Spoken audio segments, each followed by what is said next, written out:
name is Michael Birnbaum-Quintero. I teach here in African American Studies, Latin American Studies, and in the musicology department in the College of Fine Arts. Um, you won't see much of me during this event. I wanted to put it together and then sit in the audience in your seat. Um, I'm new here in Boston. This is my third year at BU. I'm from New York City. But this is my home now, and I wanted to find out a little bit about what the history of my home where I now live is, particularly in the context of black mobilization. Um, I went to an event about a year ago that I was invited to by my friend and my mentor, Tony Vandermeer, and there was a bunch of old heads talking about, Boston politics stuff. Somebody mentioned the Love Canal incident in Roslindale in 1996, and I said, what? And then all kinds of other things started coming up, and I had no idea. So for me, now that I'm here in Boston University, and now that I live in the city of Boston, I want to know what happens in my community. This also extends, I think, to Boston University as a school. This is the global university, but sometimes I wonder how conscious Boston University is of things that happen east of Columbus and south of Huntington. In our city. So part of the idea also is to make connections between the city of Boston and Boston University, particularly this wonderful class of students that I've seen coming to so many different events from African American Studies. So in the spirit of an open conversation, we have five people from very different places and historical moments in the history of black mobilization in Boston. And the person who's going to be moderating our discussion, first with their own remarks for each of these people, and then a sort of more open format, more participatory format, is going to be Rob Eshman. So I just want to take a second to introduce Professor Robert Eshman. He is an assistant professor in the School of Social Work. He's done work on black social media, particularly in the college and university setting. So I'm going to turn it over to Rob Eshman. Hold on, I'm really excited for tonight, and I hope that you all are too. Thanks.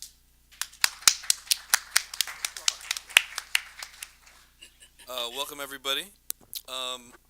So what we have here is a round table of community leaders and activists who have been doing this work for 30 years. And so as they talk about the history of black mobilization in Boston, that they're going to be able to be drawing on very diverse experiences around what it means to organize and be an activist in this space. And so while in just a few hours we're not going to be able to go over the entire history of organizing in Boston, we're going to have folks who are able to give us very specific examples about the type of work that they've been a part of. And so I think at times what we're going to see are different perspectives, different experiences, different methods that may not match up, and other times we're going to see commonalities between different types of organizing. And the lesson that we want you all to take from this is, right, so one, learning about our history, but then also thinking about where can your place be when you see yourself as being part of the struggle and part of the resistance, and part of black mobilizing in Boston, right, moving forward. And so the title of the event is From Busing to Black Lives Matter. I just want to be clear that, right, that title comes from thinking about two very important moments in history, right? So from busing with the Civil Rights Movement, and then now the contemporary manifestations of black mobilizing.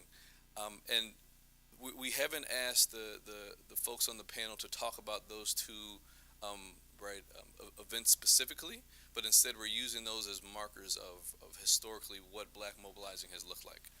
So before we get started, right, so the way this is going to work is that each of our panel members are going to have about 10 minutes to talk, and then we're going to open up to you for questions. And so before we get started, I just want to introduce everybody that's on the panel.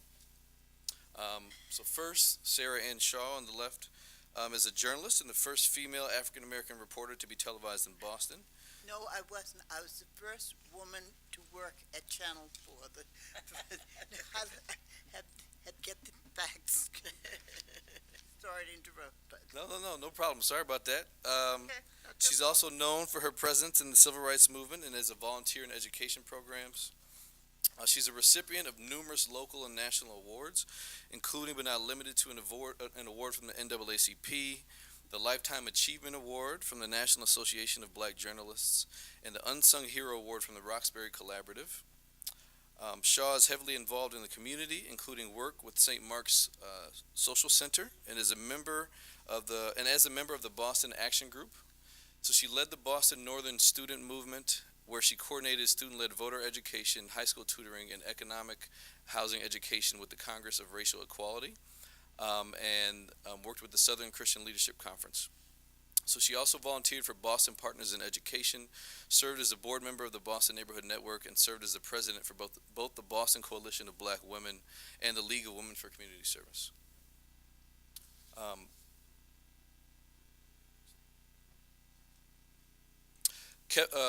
Tony Vandermeer is an adjunct professor of Africana Studies at UMass, is also the co-chair of the Boston Rosa Parks Human Rights Day Committee and the co-founder of the Cultural Cafe, where he's done a lot of work with regards to post-Katrina um, um, um, issues with folks being removed from their homes. And so after Hurricane Katrina, he denounced FEMA's eviction of 4,500 survivors from hotel rooms and shelters, and then called for participants to support protests around the country.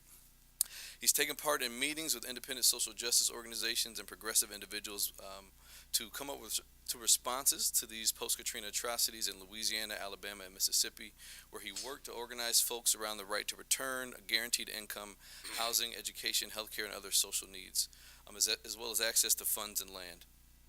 And he's published on blackactivism.org around issues relating to Trump, the protests with Colin Kaepernick in the NFL, and then the way that communities of color have and continue to be impacted by natural disasters. Kevin Peterson is the founder and executive director of the New Democracy Coalition, a nonpartisan and nonprofit organization that focuses on civic engagement in Massachusetts and across the U.S. Mr. Peterson studied philosophy and politics right here at BU, and is currently a senior fellow at the Center for Collaborative Leadership at UMass Boston. He has published academic journal articles, book reviews, and opinion editorials on the subject of civic engagement and politics. He's appeared on national programs such as Nightline, the NPR, and the former Politics and Grits on Touch 106.1 in Boston. He is a contributing columnist at Huffington Post, and in the 90s, Mr. Peterson was executive director of Part of the Solution, which registered tens of thousands of voters in the Black and Latino communities across the state. He served as chair of the City of Boston's Election Reform Committee in 2005, leading the city to sweeping voting reforms, and his civic work has been widely recognized. Yvette Modestine is a writer, poet, and activist born and raised in Panama. Ms. Modestine was recently named as one of the 100 most influential African diaspora leaders and has been profiled by the Boston Globe as the uniter for her work in bringing the Latin American and African American community together and for her activism in building a voice for the Afro-Latino community, and was recognized by the Boston City Council Black History Month event celebrating Black immigrant achievers in Boston. So she is founder and executive director of Encuentro Diaspora Afro in Boston. She is the co-founder of the RCAA, the Regional Council of People of African Descent from Latin America and the Caribbean. And in 2017, her poetry book, Nubian Butterfly, The Transformation of a Soulful Heart, was released in Panama. She is also a featured poet in the Antología de Poesía Colonice, which is an anthology of poets from her hometown of Cologne from 1900 to 2012. Ms. Modestine is also a contributor to numerous publications on the African diaspora. She speaks to the acknowledgement of the historical pain of people of African descent and the awareness of the connection that would lead to the healing of our communities. Lisa Owens is the executive director at City Life Vida Urbana, a Boston-based grassroots organization working to build social, racial, and economic justice and gender equality. City Life's principal work is to stop displacement of working-class communities now through grassroots organizing and leadership development, direct action, protests, and civil legal aid, to create permanent social ownership of land and housing, to support the demands of working class community groups for real power and decision making over long-term planning and development of our cities, and to advocate for policies and programs within local governments across the country that support our goals. She's been actively involved in social movement building groups for over 25 years, She's currently a board member of the Boston-based Coalition of Occupied Homes in Foreclosure, which is building an anti-displacement community land trust linked to local tenant organizing struggles. She's also a board member of Resist, a national foundation that supports people's movements for justice and liberation. And she is a member of Left Roots, a national socialist formation of social movement organizers who are connecting grassroots struggles to a strategy to win liberation for peoples around the planet. Did I hit everybody? All right. So we're gonna start off. Miss Shaw, would you mind starting off, and then we'll go on. And so again, we're gonna have about 10 minutes to. Well, I'm not going to talk for 10 minutes. I know I would prefer to answer questions when people raise them, but I'll tell you, I'm a Boston. I was born in Boston, worked on Blue Hill Avenue in the 60s. I ran an organization called the Northern Student Movement.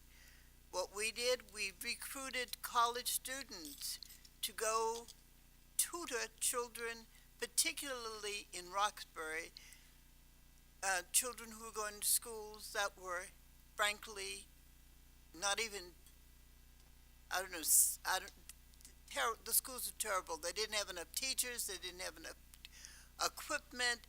It was not a good thing. And so, Northern Student Movement, we had an office on Blue Hill Avenue with about 4 or 5 other groups. The Congress of Racial Equality had a storefront there. American Friends Service Committee had a storefront there. Blue Hill Christian Center had a storefront there. It was Agency Row. That's what we used to say we were doing. And we all worked together. We had big salaries, $35 a week. How you like that, huh? And what we did, beside tutoring, arranging for tutoring for the children, we felt it was important for the parents to be involved. And so we did voter registration, and we held meetings, and we tried to inform people what their rights were. What was the city and the state supposed to do, because often people didn't know what they were entitled to. So we did that, and we tried to get people to register to vote. We marched. We sat in. We did all kinds of things to try to create a level playing field. And one of the things we did through the Boston Action Group, we had Wonder Bread and Hood Milk didn't have anyone who looked like me working for them. So we went, the Boston Action Group, which was another group I did some stuff with. We went to those 2 companies and we said, hey, how come you're selling Hood Milk and you're selling Wonder Bread in this community, but you don't have anyone who looks like the people who live in the community driving the trucks? And so they said, oh, well, we can't do it right now, but we'll get around to it. So what we did, we decided that we would do some direct action. So we had these big signs that said, the big stick made of money. And we didn't know what we were doing, believe me. We just had a feeling that this seemed like the right thing to do. And we had signs that said, the big stick made of money. And we took ourselves up and down the streets in Roxbury. And we talked to people about why it was important for the people. If you're buying Wonder Bread and Hood Milk, you should be able to reap some of the benefit of working for this company. And we worked in concert with other organizations. We really didn't know that much about what we were doing. We were flying by the seat of our pants, but we felt that we were doing the right thing. And we had some successes when they had the busing. This is from busing. You know, Martin Luther King went to BU, but he also came here under the auspices of the Southern Christian Leadership Conference. And while he was here, because he helped, he headed up a march that went from Roxbury to downtown Boston. And we felt that we could make a change. And I think if we had known more about finances, I think if we had known more about uh, how to get the people who were in charge to listen better to us. I'm not saying we didn't have any success, but I think we could have had much more success if we had known more. But we were young and full of bim and bigger, and we said we're going to make things change. We're going to make things change. Freedom was going to be tomorrow. It was going to be tomorrow, but it wasn't quite.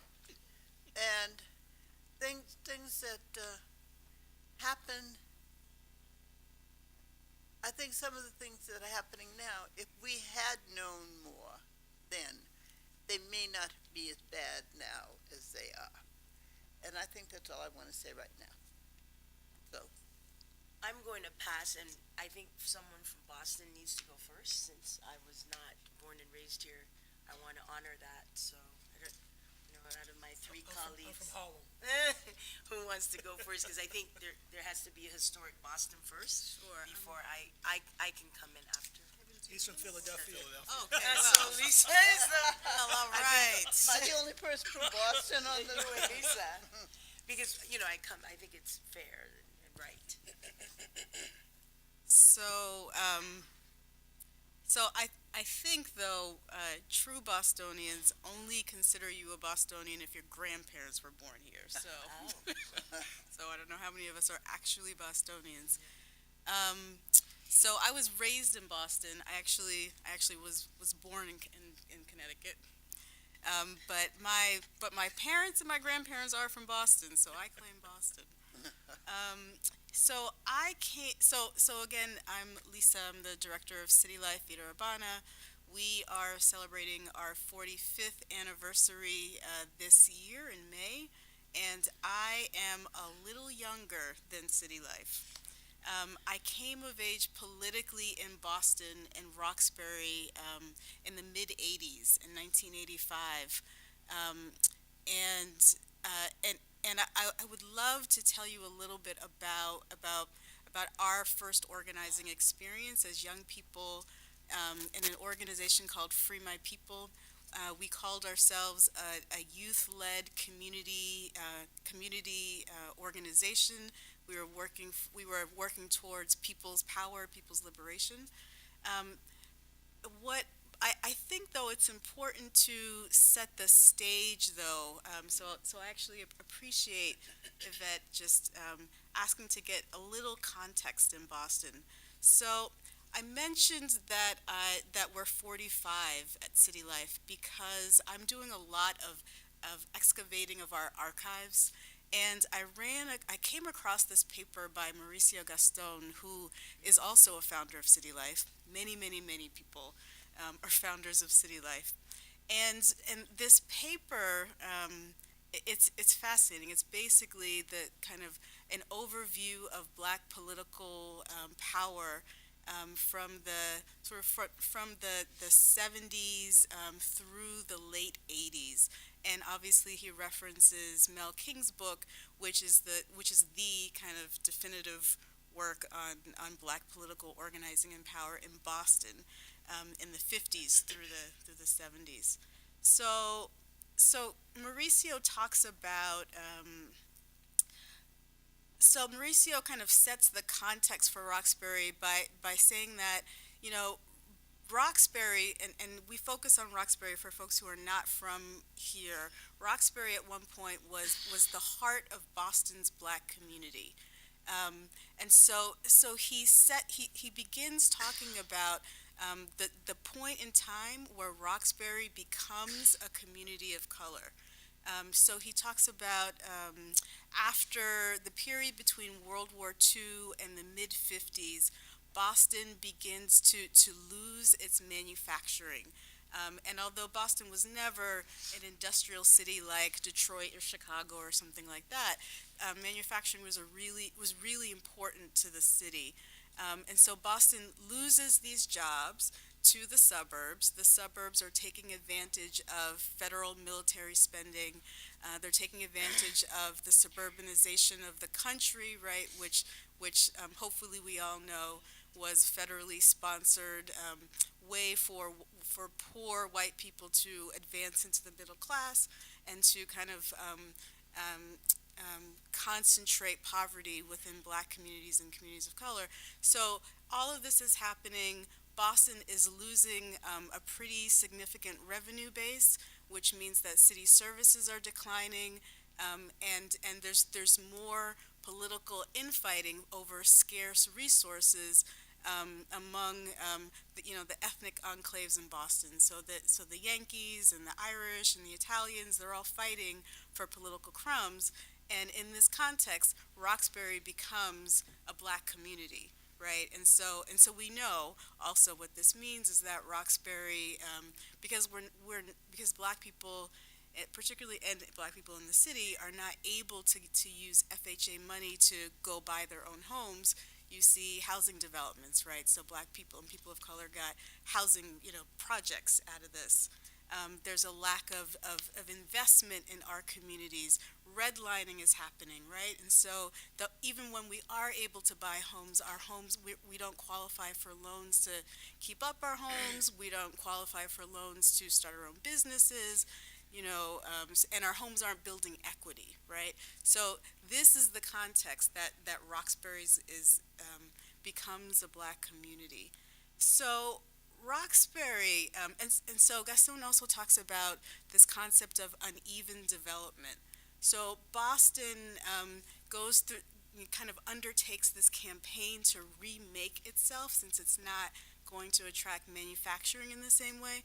So Boston tries to remake itself as like a capital of administration and finance. And so it uses its power of eminent domain to take over formerly working class sections of the city, both black communities but also ethnic white communities like the West End, for example, or moving black people out of Beacon Hill, right? So to invest, to kind of attract capital, they want to do high office towers. They want to do hotels. They want to be this capital of administration and finance. And so you've got this targeted development in some parts of the city, creating displacement, and then you have the rest of the neighborhoods either fighting for scarce resources or completely left out, completely left out. So Boston's black organizing is focused on some pretty basic things, right? We're focused on education. We're focused on access to jobs, right? We're also focused specifically during the 70s. We're focused on the racist reaction to the Garrity decision, the busing decision, right? And so I've also found just fascinating, like, firsthand accounts of just all of the racist violence that was happening across the neighborhoods. So in Hyde Park, and so in Hyde Park, in Dorchester, in East Boston, we see some horrendously violent, completely out there. Nobody is hiding, and the police are saying, well, you deserved it. And if the police are prosecuting anybody, they're prosecuting the black families that are the victims of these violence. So just to give kind of a snapshot of what Boston looked like in the 70s, This is like around the time of the phase two um, um, desegregation process.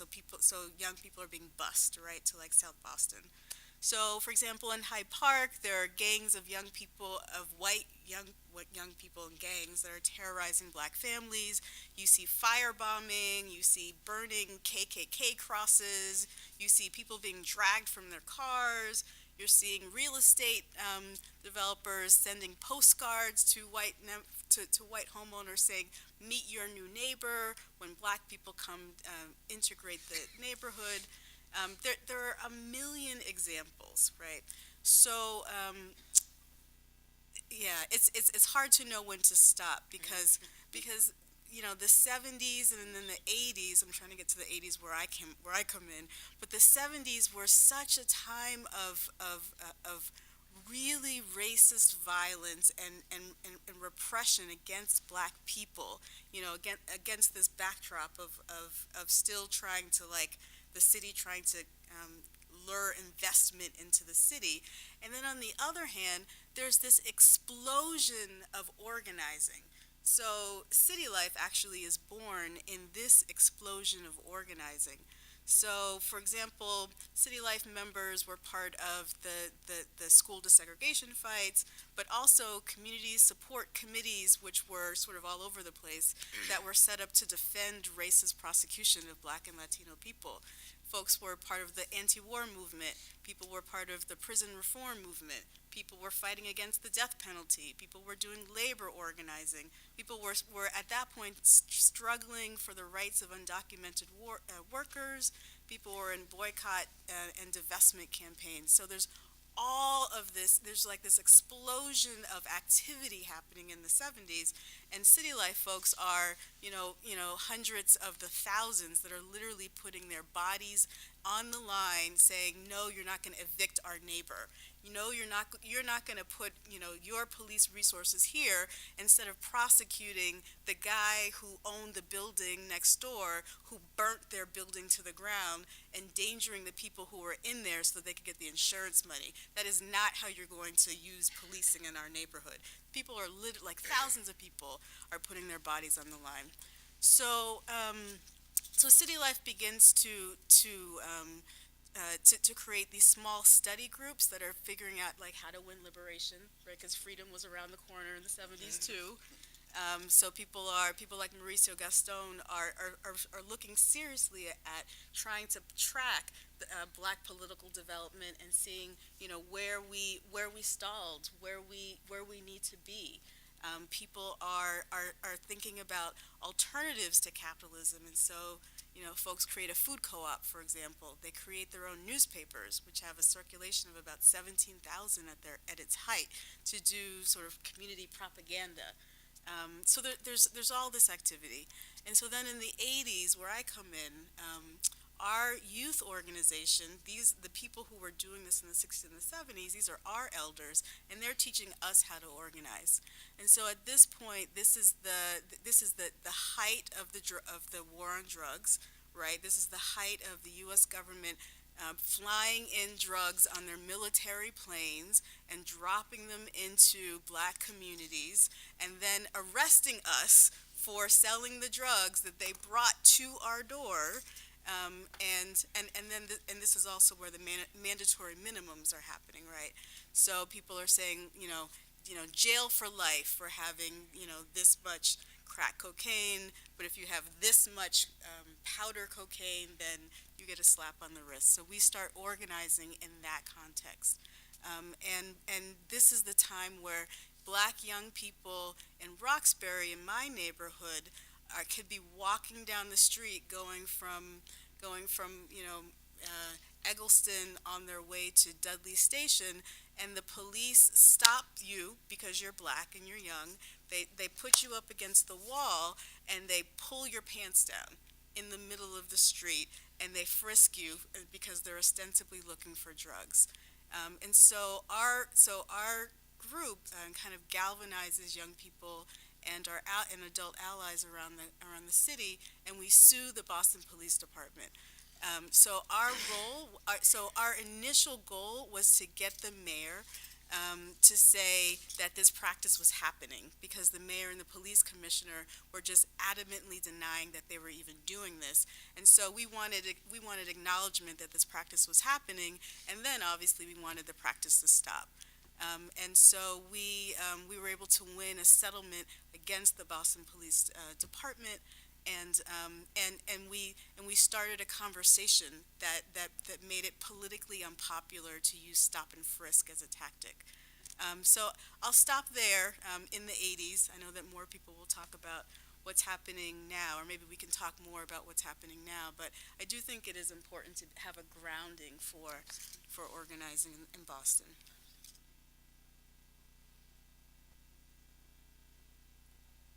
Next. I think Tony should. All right. Um, so let me start and say first you triggered a number of things. I know. And so did Sarah. But I want to ask a question. How many people here remember William Worthy? I figure it would be one, so it's two. So William Worthy used to teach at BU in the African American Studies. The program was a mix, with the journalism program, African American Studies, and so forth. And I'm raising that because something was triggered for me. That I remember reading in the paper that Bill was in the hospital, and it was having an issue around his house, and he had all these archives, papers and stuff, and I was like, what happened to those?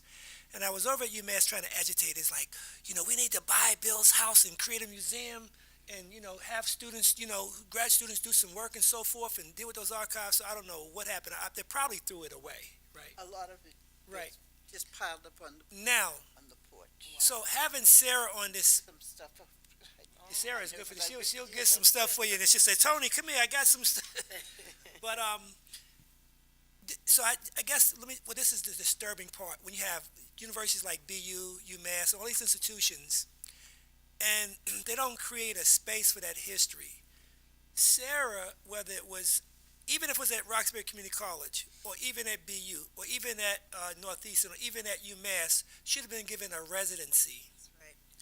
That's right. So that she can talk about her experience at seminars for undergraduates and graduates and students doing doctoral work. Otherwise, that history goes.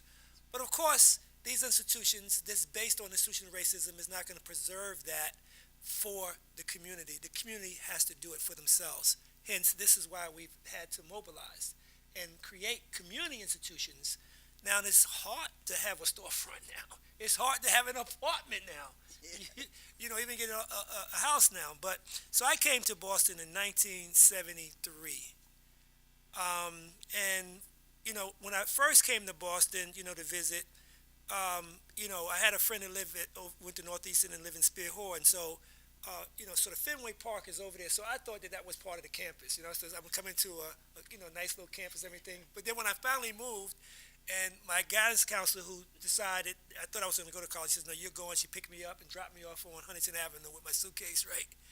And then I went to where I was living. I was on, not St. Stephen's, but the street behind Spear Hall, Hemingway, street maybe. And I was like, well, where's the trees and the stuff like that? It's like I'm back in another urban environment, right? So that was a little depressing, right? But so I was one of the first students in the African American Studies program because I came as a psych major, and they had us in a room with 200 people doing a lecture and gave us this big book to look through, and I was like, no, this is not what I came here for. Then I switched to education, and it was the same format. Then I went into the Africana Studies department. It was people, the classes were small. They talked to you, they listened to you, they smiled, they treated you nice. I said, this is it, right? And so we had Ramona Eatlin, who was the first chair of it. Ramona Eatlin's husband, Dr. Eatlin, was in one of the major abortion cases. And they had been divorced, but, she was still supporting them because they was trying to prosecute him in the media and all this kind of stuff.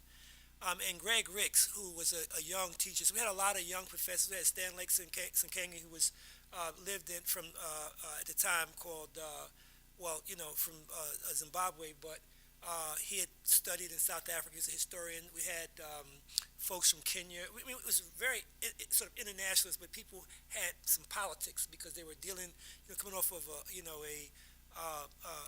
colonial struggles and so forth and everything. So we were exposed to a number of folks. Of course, South Africa was, sort of going on, and so there was a lot of discussions, a lot of black students were sort of active on campus, you know, and so I remember um, the spring of I think it was '74, either the fall, but there was a march, desegregation march in busing, and we were right in the mix. I remember being on Boylston Street. Dick Gregory was up here, Mary Baraka, and it was like line struggles right in the front. They was battling ideas, Senator Bill Owens, and when we got to Boylston Street, the police lined up. It's like, you are not going to march down here, and it disrupted, the march and so forth. And so the police wanted you to go the way they wanted you to go, and that was it.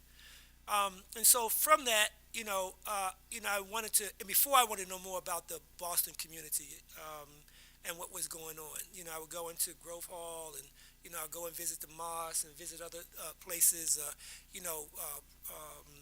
Bowlings. I remember him running for office, and, Senator Owens, who became the first black senator. So you had a lot of activity going on, which I was exposed to. Mary Good, who was a state rep, I ended up working for her in 73. Um, and so I think around 1976, there was a call for a National Black Student Association because students were, still organizing against the busing crisis in terms of what was going on.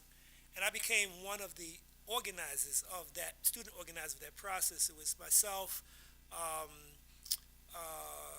Tracy Jenkins, who's an attorney now from Boston College, Laura Murphy, related to the Murphy family in Baltimore. She was at Wellesley. Um, Gary Logan from Tennessee, he was up at Brandeis, and um, I can't think of his name now, but it'll come to me. He was at Tufts. And so we brought to Tufts campus Ella Baker, Robert F. Williams, um, and Charles Cohen from Carroll, Illinois, movement.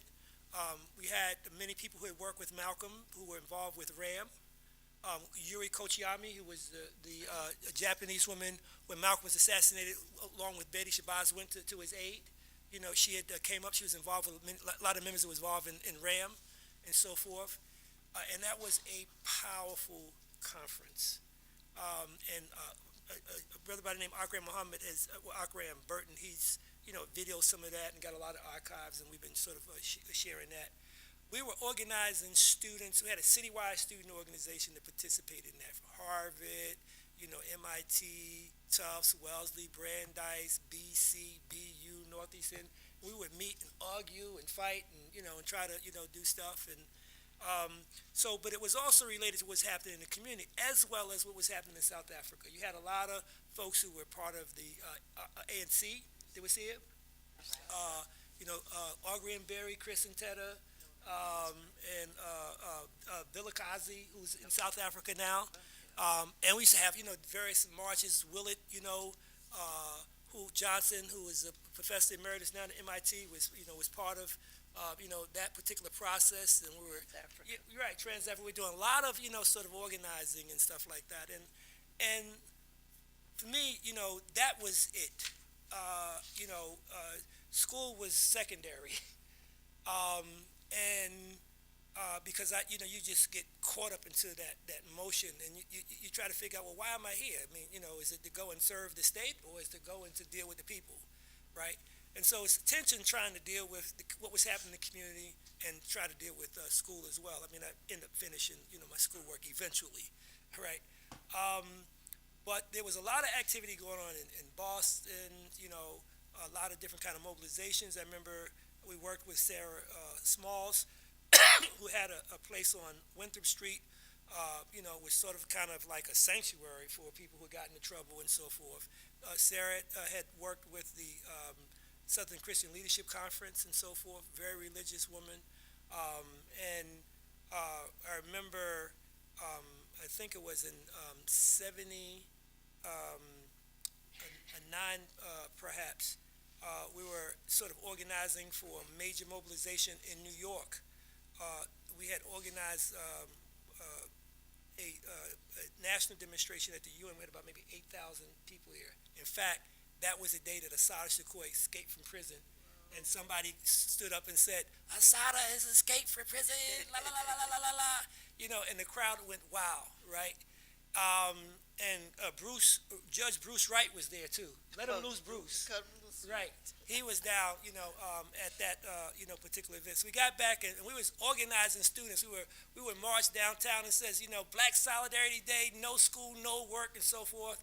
We would march in the streets and stop traffic, and pass out flyers. And then when the police came, we moved, with stick and move like Muhammad Ali, agitating, trying to organize the community. And so in the 80s, a few things happened. Belana Board was a young woman, waiting for a bus on Mass Avenue, and then Broderick, somebody, was a police officer and came and brutalized her. And so the National Student Association began to organize against that. Then we were organized against police brutality, and then Leave Our Heart get shot. Oh, that was so depressing. 14-year-old kid, maybe 90 pounds, this cop, 200, talking about his gun went off accidentally. What is he doing with his gun in his hand with a young man like that? He didn't have no weapon, right? And so he got away with it. And I remember going to the police station down in the South End and talking about it was murder. I forgot her name. She's a national journalist now. They all look at me like I'd pass gas or something, Charlene Galton. No. But we were very upset with that. They was trying to rationalize his death. We had demonstrations at the police station. We went to a Roxbury courthouse and took the courthouse over. It was an 11-year-old kid who ended up sitting in Judge Banks' a seat and said, we want an inquest, and the judge had to come out, And so Reverend Brown used to be at Union Methodist Church and came to support us because a lot of local ministers didn't want to support us, right? And they had the state troopers outside and everything while we were out there protesting in the court, calling for, a inquest and so forth to deal with it. And they basically got away with murder. So, Mike Brown, all this kind of stuff. This is nothing new. Mm-hmm. Nothing new, right? So this is some of the work that we were doing, and 83 came. We thought that was a breath of fresh air. Mel King ran for mayor. It was so exciting. This community was organized and mobilized. The only problem is that we didn't know how to consolidate that. And you had, people who were more conservative, more left-oriented folks who were working and doing stuff. But I remember going up to the 90s, when I went to Harlem to visit, and I was coming back and I was reading the papers about, what's his name in L.A. that got beat up? Rodney King. And this is, I remember, Lisa and them was part of, Free My People, as a young activist. They had Grove Hall packed with people. And if you wanted to speak, I don't care who you was, you had 2 minutes to get up, and that was it, right? You didn't come with no special badge or honors. Like, get in line, say what you got to say, you out.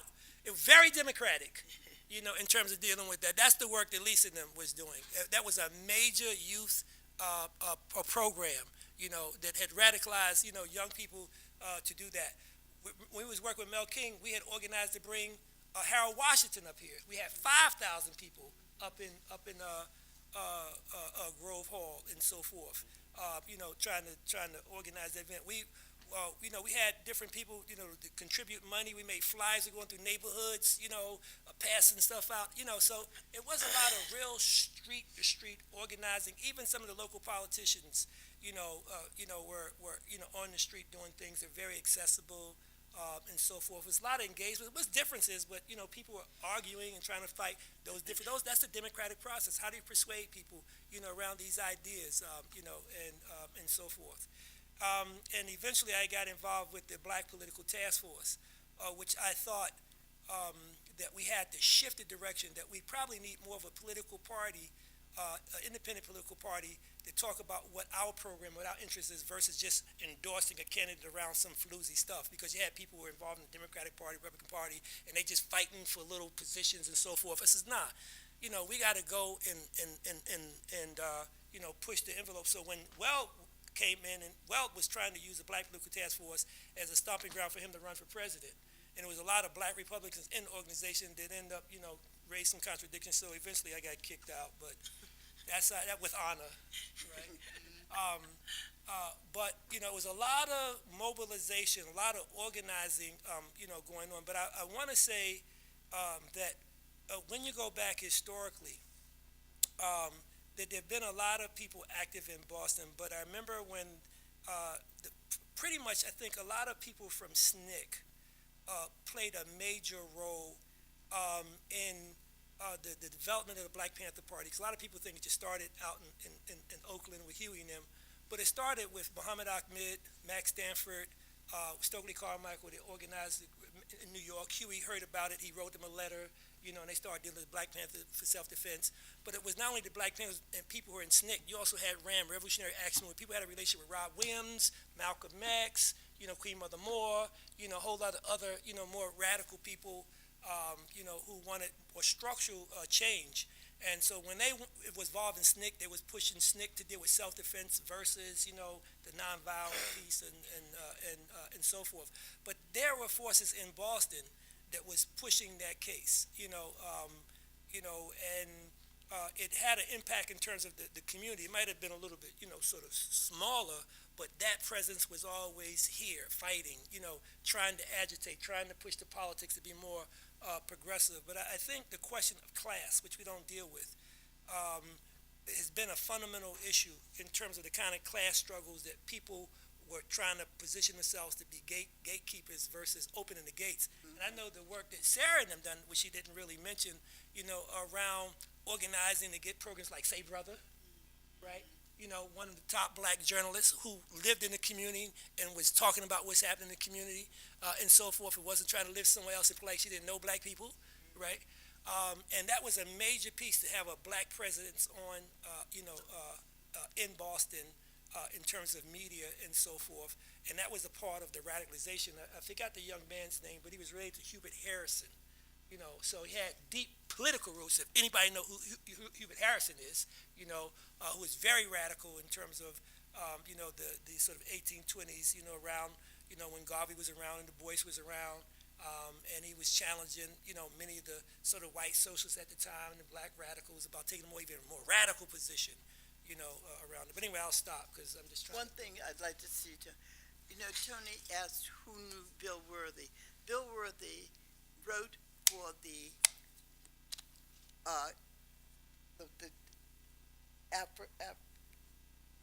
Afro-American newspaper. Yeah. But he was also, it was a big case about him going to Cuba and China.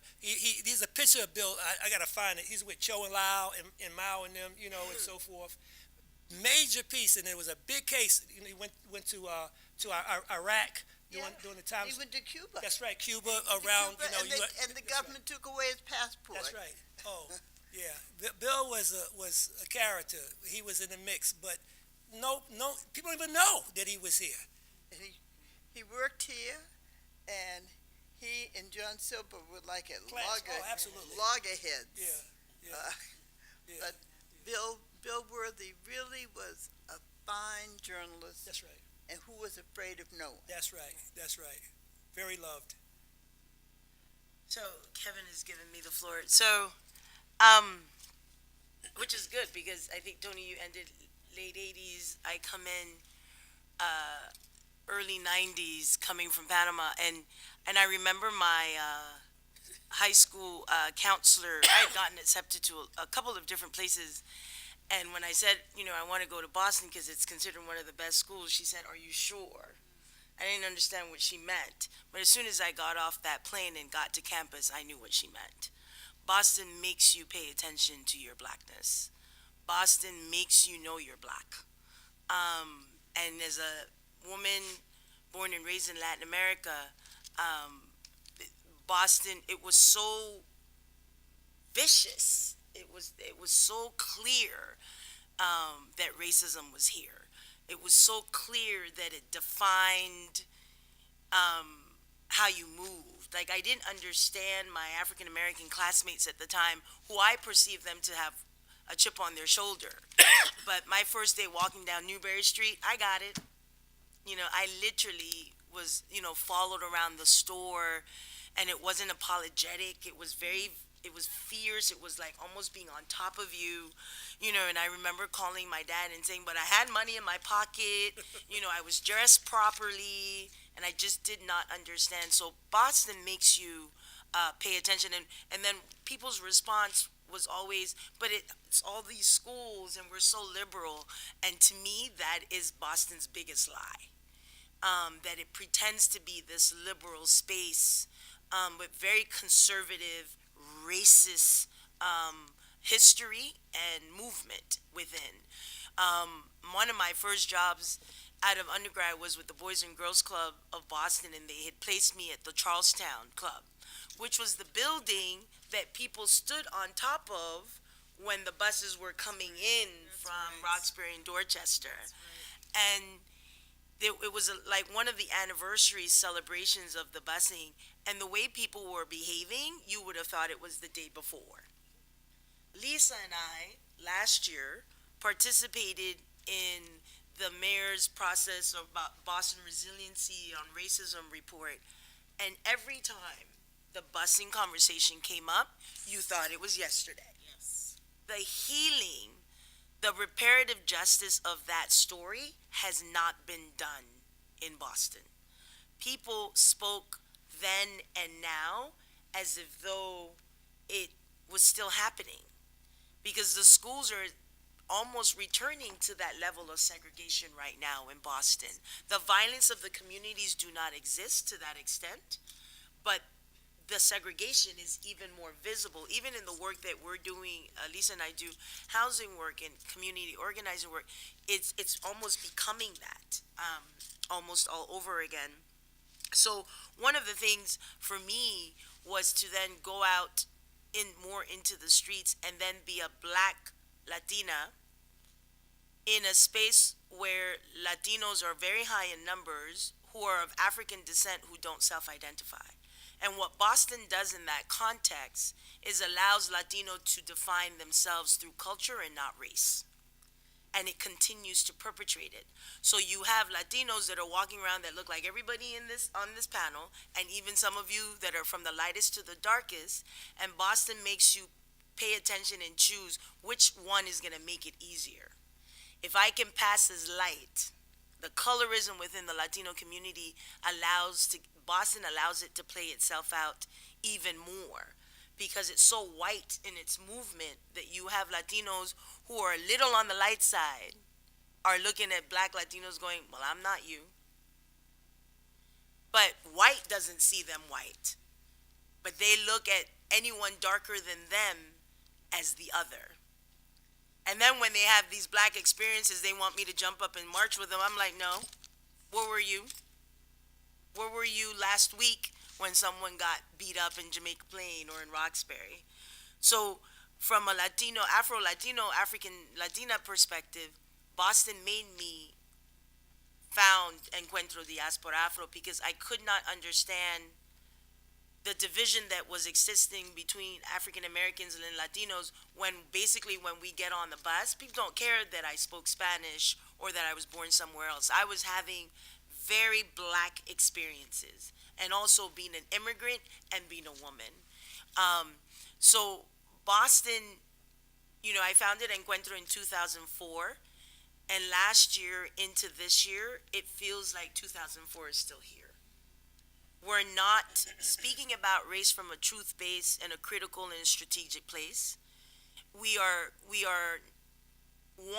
being apologetic if we have white people in the space to not offend them, but yet we get offended when they, want to take over our voice. My whole thing is, I don't care how much you studied about it, unless you get enough black, you don't know what it really is to be black. So I think for me, it's this black experience, and I was blessed to work with City Councilor Chuck Turner for many years on his roundtable. And, it would be like snowing, and it would be freezing. And I'm like, I'm not going outside. No one's coming to these meetings. But Chuck used to have weekly Saturday meetings at the White Church, and it allowed folks that didn't see him at his office to then come to these meetings and share. That meeting was always packed. I mean, I don't care how cold it was. I don't care how much snow it was. So I was able to then follow Chuck, met Tony, Jimadari, Loretta Williams, and and became even more grounded in this mindset that we needed to address the racism that existed in Boston. I go into the schools and you see it in the schools with the kids. Boston right now, recently did, about a year ago, I worked with Professor James Jennings around a report. And Boston's black community is an African diaspora community. And we need to address that. It's not just an African American community. The next community after the African American community is a Cape Verdean community that doesn't self identify themselves nor as black or as Africans. And then you have Dominican community who doesn't identify themselves as black and looks at the other Latinos as less than. And then you have Puerto Ricans, which, even with what just happened with Hurricane Maria, you still have Puerto Ricans thinking that what is happening is about being Puerto Rican and culture and not naming that it's being seen from a race base. And all these communities are here in Boston and they're not aligning themselves with a black liberation agenda. They're aligning themselves from a cultural agenda that excludes race when we're in a space that defines race first. And then orders come after. So it makes it very complicated to organize from a black place, from an immigrant place, and then a Latino place. You have Latino leaders who define Latino as culture and not race. So I was constantly invited to Latino spaces as a Latina, but came out black.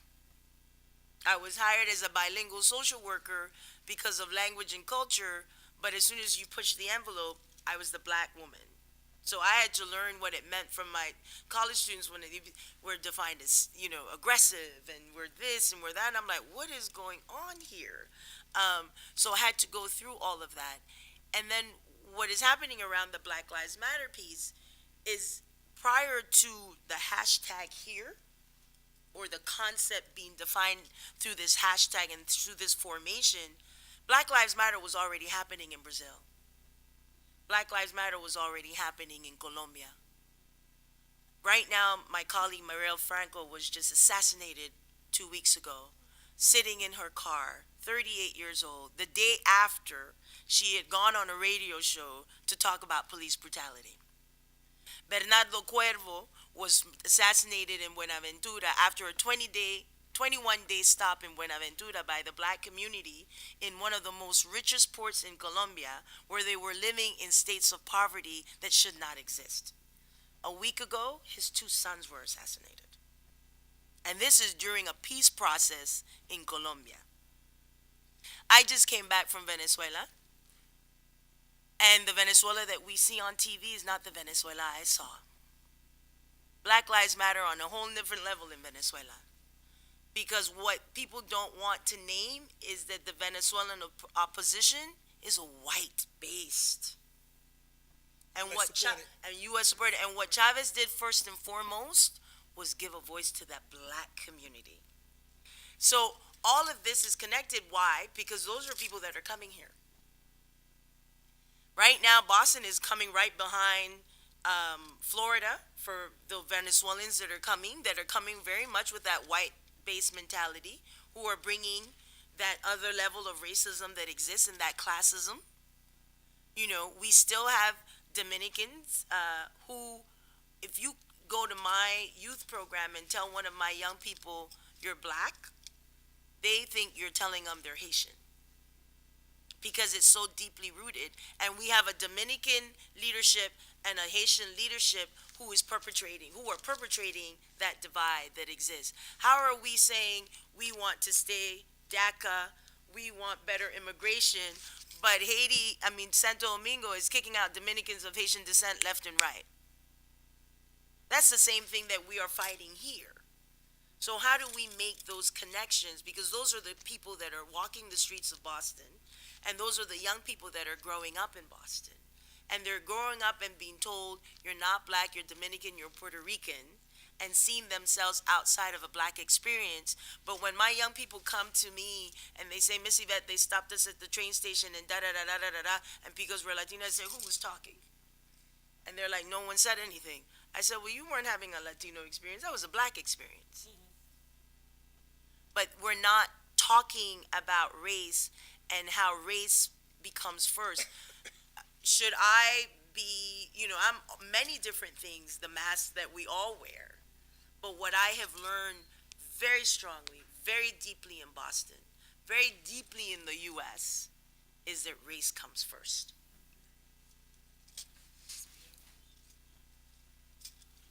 Can you make sure to turn the mic a little bit?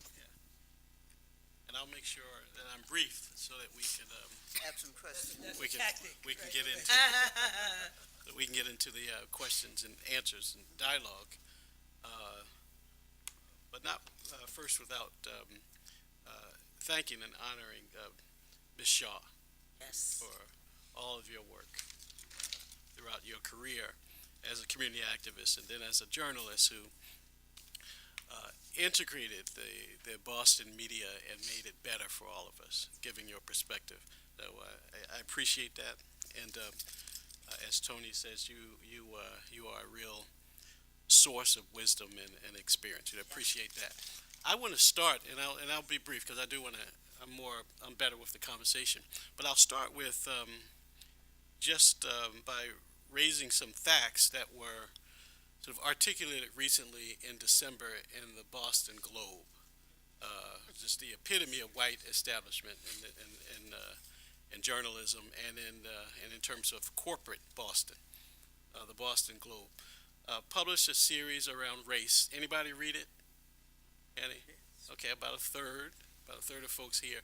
Very interesting observations made about the extraordinary disparity between black and white in the city. If you're a black or Latino or Cape Verdean man between the ages of 18 and 34, you're more likely to die a murder in this city. By far, no question. If you're a black person living in the neighborhood of Mattapan, which is about 96% black, you're more likely, and you're a woman, you're more likely to be poor and suffer from the effects of poverty, which comes in so many ways. If you are a black person in the city, you're most likely to live in a segregated neighborhood. In fact, if you own a house, if you live in Boston and you're black, you're more likely to suffer from income inequality. The average income net worth of a black person in the city of Boston is about 8%, is about $8 as the Boston Globe reported, a Federal Reserve study. For a white family, that number is about 284,000, I believe. Huge disparities, and it seems like it's a crime to live in Boston if you're a black person. Now, where does that bring us in terms of Black Lives Matter and mobilization? I think it's a strategic opportunity for those who remain in the struggle, from Sarah to myself to people like you. I came from Philadelphia, but I came off of the Boston University campus inspired by the anti-South African movement in the 80s, where BU was actually supporting the apartheid government and was supporting black African leadership in South Africa, Chief Buthelezi, I believe, in Counterparty. And it was an opportunity for me as a young person on this campus, which is led by a conservative white guy from Texas. But there were people on campus like Howard Zinn and other professors who provided a space for you to radicalize and then get out into the community. So I went into Boston, into the city after getting a job at the local newspaper, the Bay State Banner, and sat under a fellow named Mel Miller, who's still a publisher of the Bay State Banner. Mel Miller traces his journalistic legacy to William Monroe Trotter. Anybody hear of him? William Monroe Trotter, who was the publisher of The Guardian, which has a legacy going back to the abolitionist movement. So what the Globe sort of published in December uh, is not a series where we should sort of mourn and bemoan our fate, but is a strategic opportunity for Black Lives Matter. Now, I've been thinking about Black Lives Matter for a little bit and trying to figure out what it is, but it is no different than the Civil Rights Movement, as far as I'm concerned. The same intent, the same intensity, the same focus around liberation is there in 2018 as it was there in 1963. So I think that I would encourage you.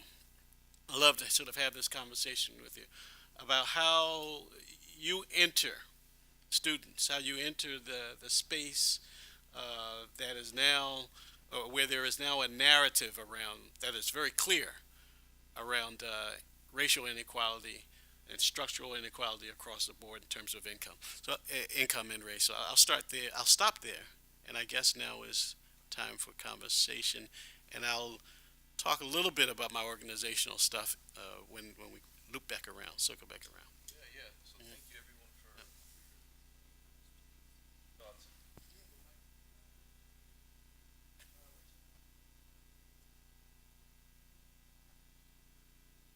If anyone has any questions, go ahead and raise your hand. And then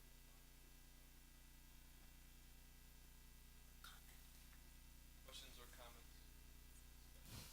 Observation.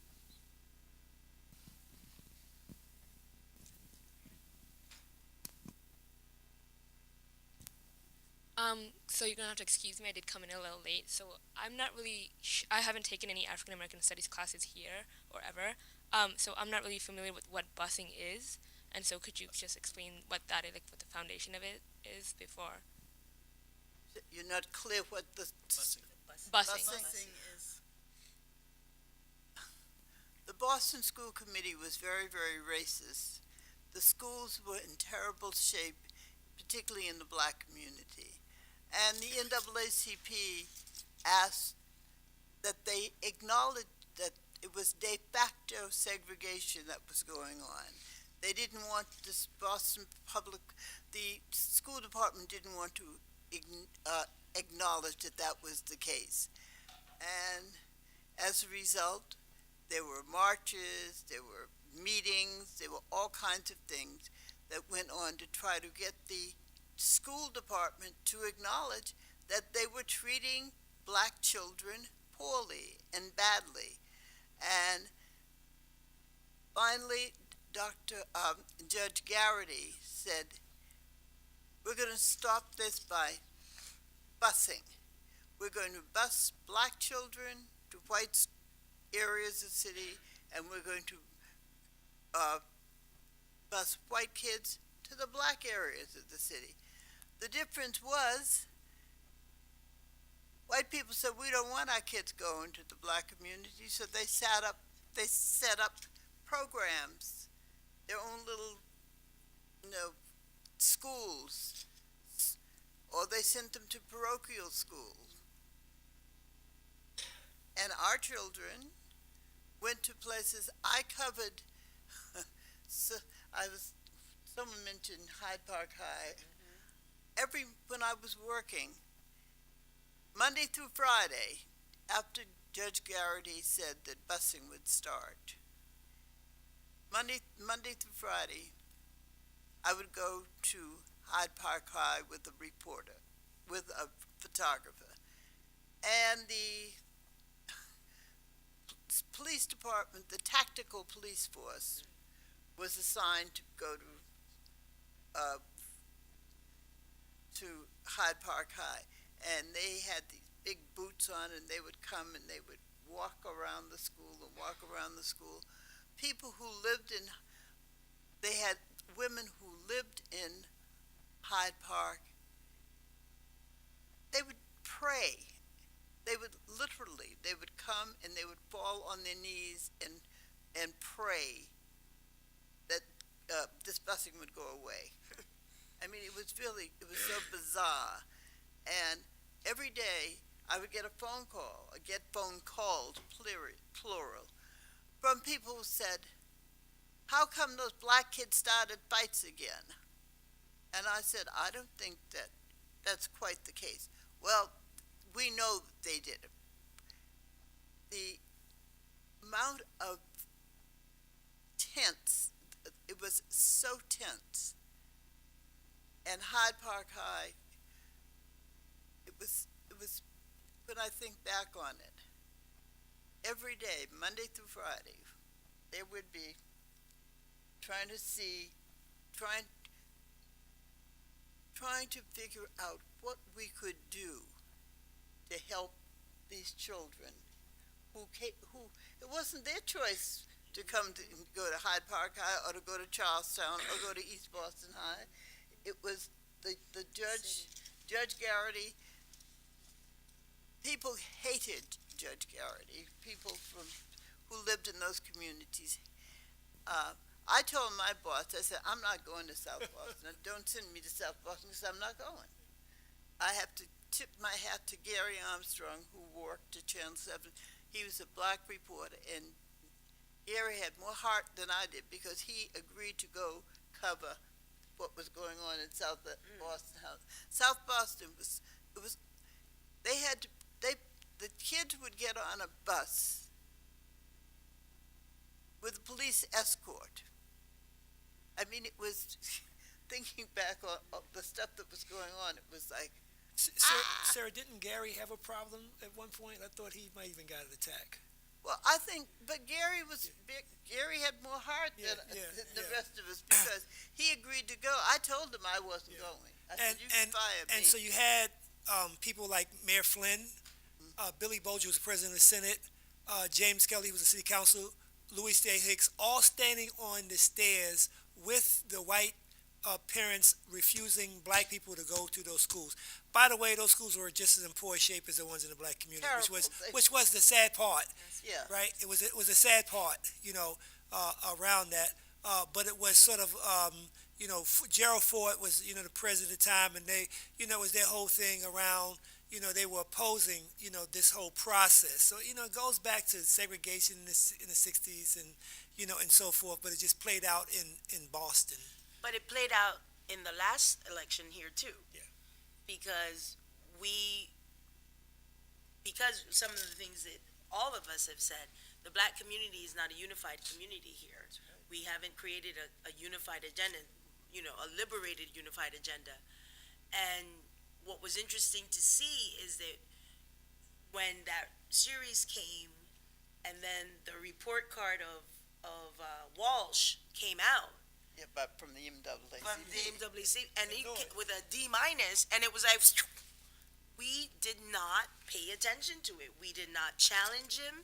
We did not question him, but yet we were questioning Tito in a way that we were not questioning the person that was sitting there and came out with a D minus report. I mean, it was, we didn't even if Tito was not the right candidate, we did not We didn't come together we as a didn't. group to say this is. And this was the second time, at least since I've been in Boston, that I saw that directly, because the prior to Walsh winning, I will never forget when what's her name was at that Charlotte was leading, and I remember we called the meeting with the other folks that were running, with Felix Arroyo Jr.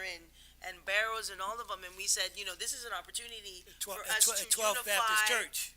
To unify around Kevin one ran the person, hard line. right? And they could have stepped down and given it the power behind her, and they didn't. But then they ended up with positions under Walsh. So we've had very specific incidents, political moments, where we did not come out unified enough, and it was almost what just happened with Tito, and then the report then with Walsh. It's almost like we still allow this white savior thing to happen, and we don't trust ourselves. Yeah. So this is very interesting because essentially what happened was there was a sector or a group within the Latino community, the Cape Verdean community, and a small part of the black community who sold out, right? And that, in my view, and it's my theory, that that deal was cut beforehand, right? Charlotte was actually a good, candidate. Charlotte probably could have organized a little bit better, and she would have beat them, to deal with it. But that division was already there, and I think with Tito, is that it's interesting because it was a question of people's own jobs and privileges. I mean, I'm not, gonna, Give it up. right, give this up for him. I work at City Hall. I got a job with me and the mayor. It's cool. But it also raises a question of what is black political power? Is it just a black face in the same places, or is something The that's same thing. this representative of the a organized people, who's pushing an agenda, and there's representative who's representing that agenda and so forth, as opposed to representing their own personal agenda and so forth, right?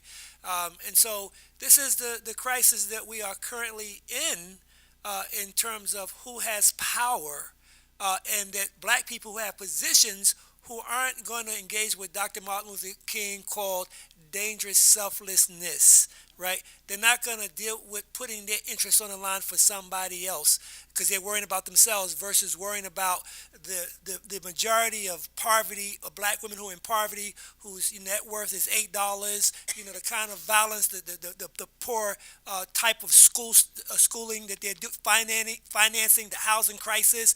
It is horrendous what's happening, and that some aspects of the black middle class have sold out the black working class for their own interests. Now, we always had class contradictions, and so forth. I mean, you look at someone, like Sarah, who's still in the community. When she was a journalist, she identified with the community. You don't get that much, even on these universities. Whereas it's this association, with the community because they think, now they're privileged because they got through that trial, So it's a lot of questions that we have to discuss and look at why we weren't able to get people in. But it's not so much as getting a black candidate, it's getting someone who's going to represent the interests of the community. And people have to understand that they have a role to play in this. I mean, the first day when the buses were stoned, they had to have police escorts for the buses. And the first day, people were out there throwing rocks, breaking windows on the school buses. And there was a meeting that night at Freedom House. And Kevin White was there. He was the mayor then. And parents came to Freedom House. They were full. They said, "We're not sending our kids back again."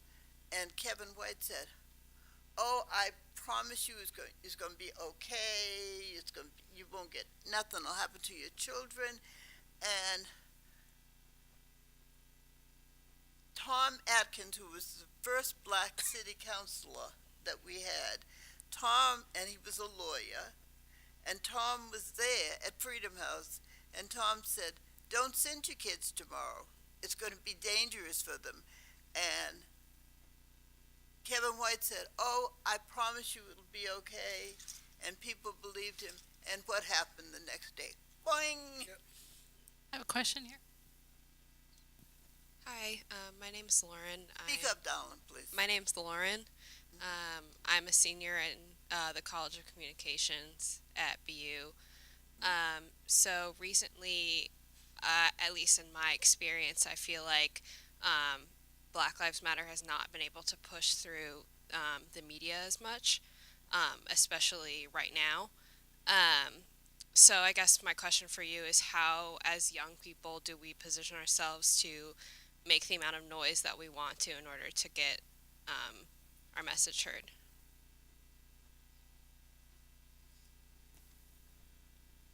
So I want to expand the question a little bit, and tie it back to what Tony was talking about when you were talking about black political power.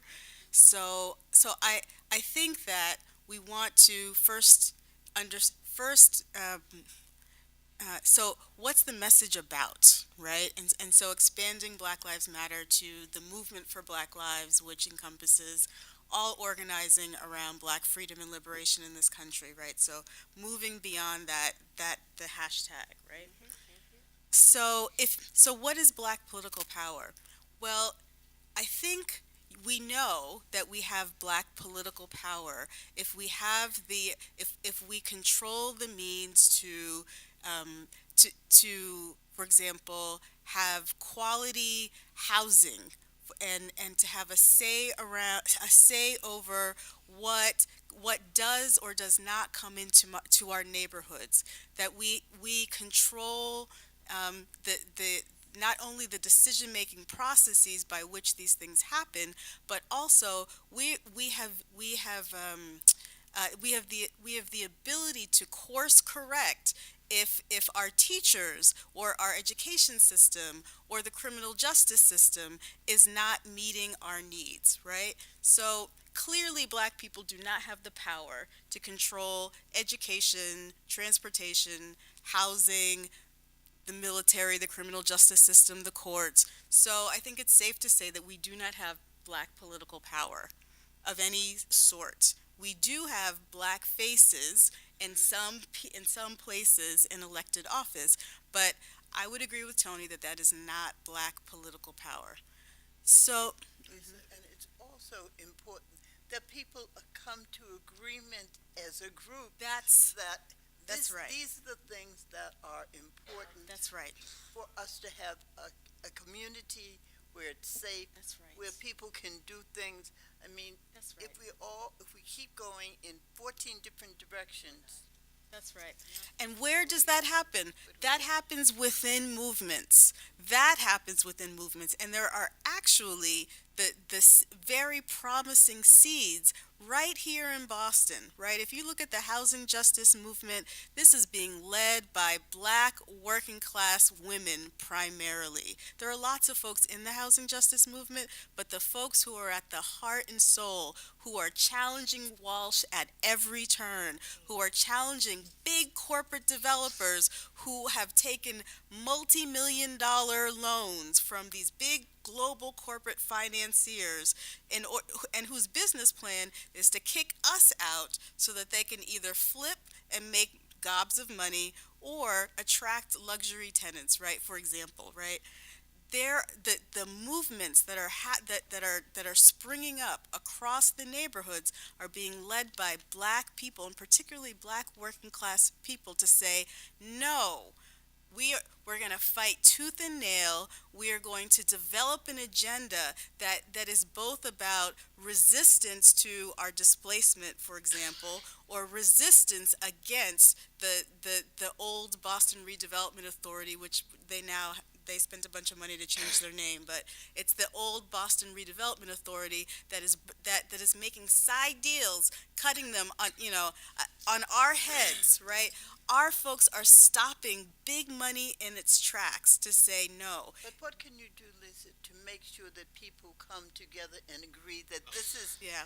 an answer to your question? Yes. What can be done? Yes. What program can be started? What can be done that will bring people together? Yes. So people will So I actually would like to I would like to give an example, right? Okay. An example is when so there were two buildings, one in Dorchester, one in Mattapan.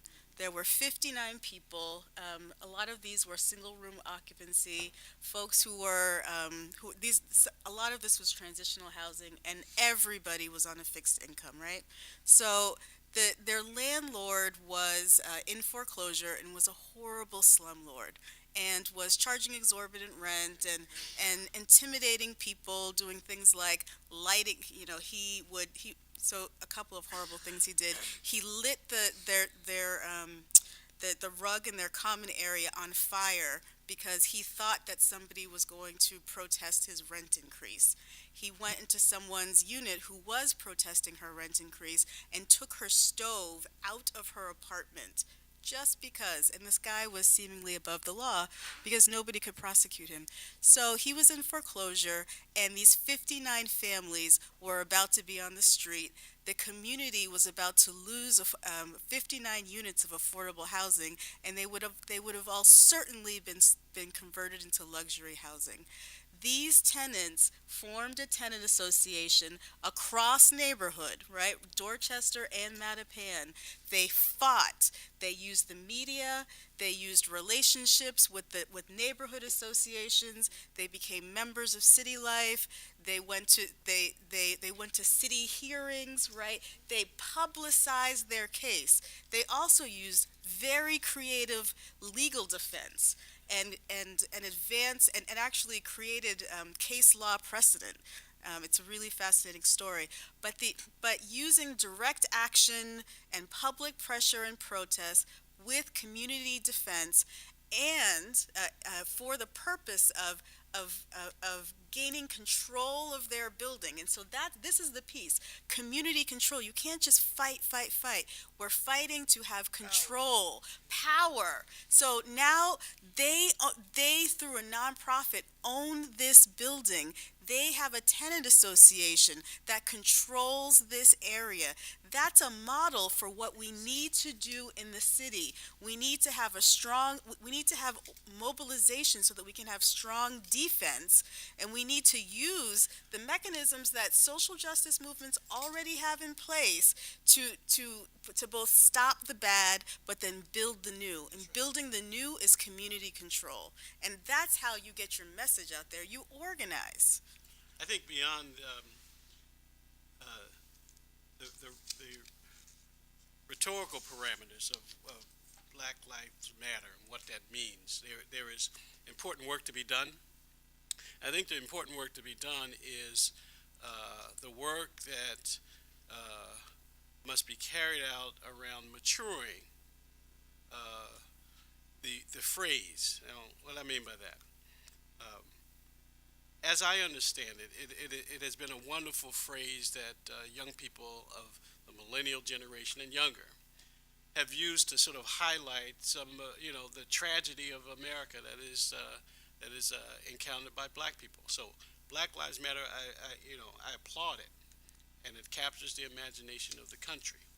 What seems to be lacking is a programmatic component of it, which is not unlike, and I said this in the beginning, which is not unlike what developed 50 years ago, um, 60 years ago, the Civil Rights Movement. Now, the interesting thing is that the distinction in 2014, in the wake of the rise of the Black Lives Movement, is the lack of a political imagination that would create a sense of or an ideation around civic literacy. What does that mean? SNCC, for example,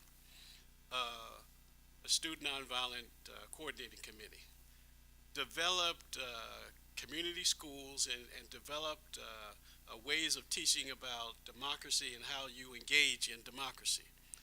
Created a political party. The SCLC, which Sarah was a part of, engaged in the structural aspects of American democracy. Fannie Lou Hamer went to the Democratic National Convention in Atlantic City in 1964 to challenge the status quo. So The status quo. There were no black delegates right. from Mississippi there as. But yeah, and even more broadly, sort of across the country, black representation was not being realized nationally. What seems to be, even as we applaud Black Lives Matter, and that movement needs to continue and to be supported, but it needs to develop some programmatic aspect that looks at civic literacy. How do you imagine yourself as a black person in 2018? What does that mean? What historical precedents, what history is connected to you as being a black person so you can interpret what's going on in 2018. There needs to be a sense of civic policy coming out of the Black Lives Movement. Okay, so what political structural impediments get in the way of your freedom, right? There needs to be a sense of electoral justice within the Black Lives Matter movement. Should young people have the opportunity to vote at 16? I think so. Uh, whose advantage is realized there? Young black people, millennials who are coming into their political maturity. We saw over the weekend how extraordinarily articulate this generation of young people are. Should they vote at 16? I think so. Um, and just in terms of the electoral justice piece, the voter ID laws. So there needs to be and redistricting laws across the country. So there needs to be a matured sense of what civic policy means, what electoral justice means, and what civic literacy means, in order for us to create some programmatic responses to the myriad of problems that Black Lives Matter has beautifully identified and articulated. How can people learn from what has happened in the past so we don't keep? Tony says something wonderful, and I follow this, and I'll let Tony explain. Tony says people's academies.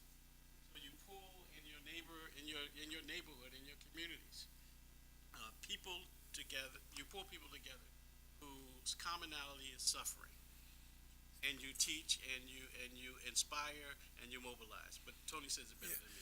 So I'm watching this, and the question is, we're talking of some ways maintaining kind of historical continuity, particularly around resistance to oppression. That's right. And so, to Sarah's point, is that when we don't know, we don't have the conversation with people like Sarah and many other elders who were engaged, in the civil rights movement, who was involved in SNCC and other student movement, other kinds of organizational stuff, to learn what worked for them and what didn't work for them.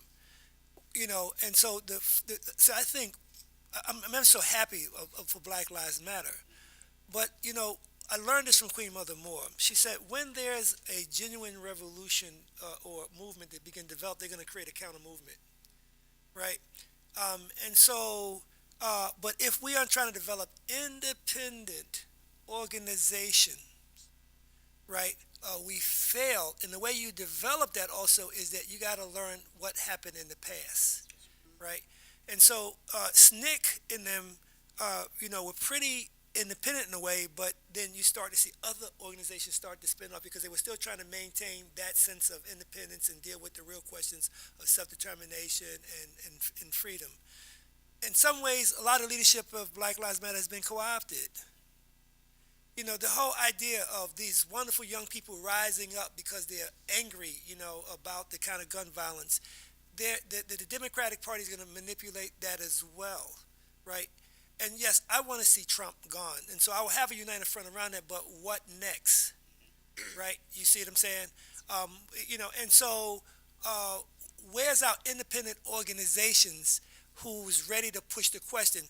See, what happened with SNCC, and Ella Baker said this, when SNCC started to formulate, she said, maintain your independence. Don't go in and be part of the civil rights organizations because they will co-opt you, but you'll be able to push them. And so as a result, they was able to push, SCLC, in the work that Dr. King and them were doing. They were able to sort of radicalize them. And there was tension, and even when Dr. King went to denounce, the deal, denouncing the war in Vietnam, he invited, Stokely Carmichael, Kwame Ture to listen. And when they were marching together, but they had different positions, In fact, they started to taunt Dr. King after Selma incident, start calling him the Lord and so forth, right? But it was that pressure. And Dr. King was honest enough to try to address that and to make sure that young people were still there. We need more of an intergenerational conversation so that the young people who are taking that action, that they're talking with people who've taken actions and say, yes, make new mistakes, not the same mistakes. Yeah. And when you do that, they're going to come with a bag of money. They're going to invite you to Hollywood, at the Oscars, and everywhere else to try to co-opt you, right? So you won't stay pure, so to speak, as Kwame said. He said the poor will keep you pure. Right, because the conditions that they live in, and so you can't come in with your Gucci bag and your Mercedes Benz when people just trying to eat some lima beans, They gonna say, well, could we sell that car and get some bread or something? So you have to really have that kind of organization, independent organizations, and not respond or deal with the spontaneity of things. You got to develop a program and be consistent, and you got to be wedded to the base, the community, because when they pull you, they're gonna pull that base, and they don't want to do it. But if you isolate it, which they will isolate you anyway, try to do it. That's what COINTELPRO was, to keep you away from having that influence with the people, right? And so this is what's happening now, and especially with students who have class privilege versus really working with working class communities and learning from them, helping to serve them. And I come in, well, I took a course with Professor Vanderman and so forth, and I know these answers. Don't work like that. But one of the things, whenever that I hear that question, I think relationships. Um, I've been in spaces, um, Black Lives Matter organizing spaces, and the this generation, in many ways, hides behind the hashtags and the Twitter, and that's where you think you're building relationships. How many people are following me, how many people liked me, but we're not going and having face to face conversations. I mean, I've gone into spaces with elder leaders and just kept my mouth shut and just took it in, and it shaped me. Versus now, it's this vicious clash that the elders don't understand the younger generation, and that's not the case. Because some of us came from having to sit still and listen and have those relationships, and I'm not sure we're putting in the work to build those relationships. We're assuming that the elders are trying to get in the way, and some are, but and yeah. some are, and then so we're going in. Um, what I've seen in this with this very aggressive behavior of we have the answer because we've become popular off of this hashtag and everybody talks about us. But what is your historical context?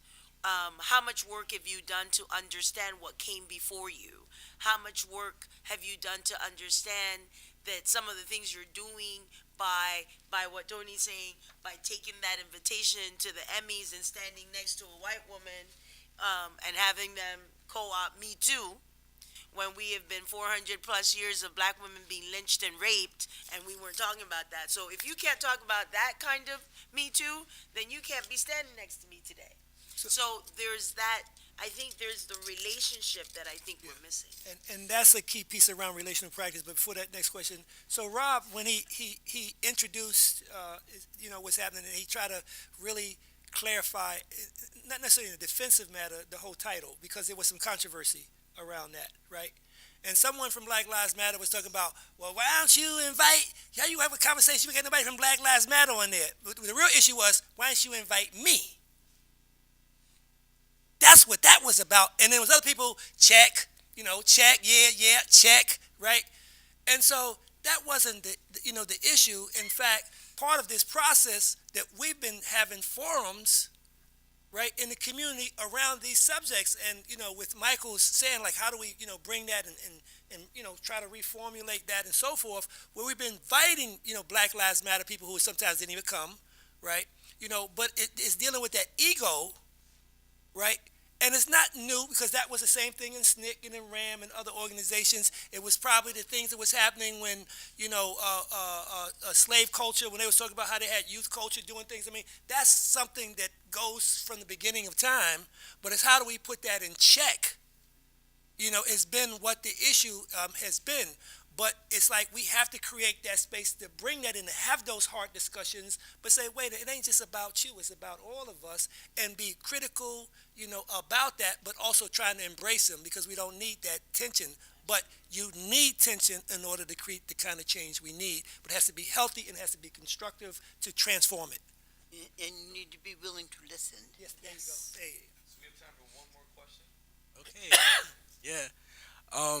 This question is particularly for our brother Brother Vandermeer, I know you were key in helping founding the Northeastern Black Student Association. How is young Black student leaders and young Black people trying to mobilize the university? How can we help or force the elders that are complacent with their jobs at Boston University to push our agenda forward? I think there's a lot of people at Boston University in particular that are very complacent and have forgotten about pushing our agenda forward and just have entitled it as multiculturalism. That's not what we're trying to do. As Black students at a predominantly white institution, we feel marginalized. We are marginalized. Our voices aren't heard. How can we have a space and create a space for the people higher up to push our agenda forward? So Jordan is trying to get me in trouble. But no, you continue to do what you have been doing. You know, you've done amazing work on this campus, and some of the work you've done is to bring people here who have a history, not only here but in the city, so that people can hear them and to learn from them. But what you have to do is you have to organize your base, and you have to have an agenda and a program of what you want, and you have to meet with them and convince them that, listen, this is what we want and we want your help, but if we don't get it, we're going to have to take you on, period. You understand? It's not personal, right? And so we understand that, but you have to create the pressure. This is the same thing that happened with Barack Obama. Barack said, pretty much, I need your help, but we didn't have the kind of organization to push him. And so he got away with so many things. He didn't want to deal with the question of race, right? When you read Tanner Hosey's coat piece, him or Michelle, but they use him symbolically. It's a wonderful. Have two black kids, a black. That was wonderful. But what did it really do to address the key question, right? We weren't able to push him. So just like the black people that work at UMass, our chancellor, our provost, you got to have that tough conversation, right? Because the system will put them there so that you won't deal with them. And say, well, go, and they'll create black on black people fighting and so forth. But you got to say, listen, we're going to run over you if you ain't going to be with us. So we know you got this job, you're doing this, and we want to neutralize you.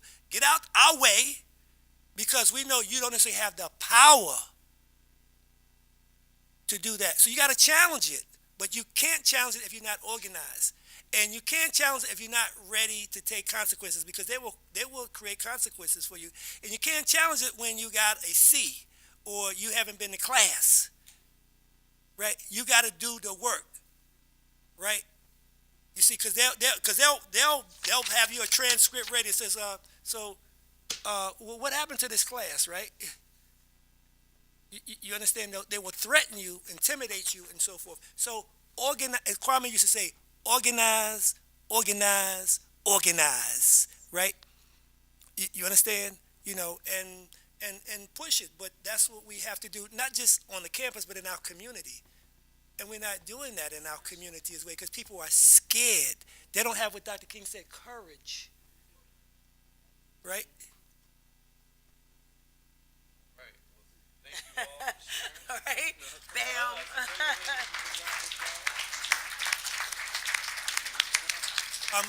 Before Rob, just one. I know it's two important programs. Where's your poster, Kevin? And I actually would love to make an announcement too. Kevin has a program coming on Monday where people are going to read from the mountaintop. A whole bunch of people who are known and who are unknown at City Hall.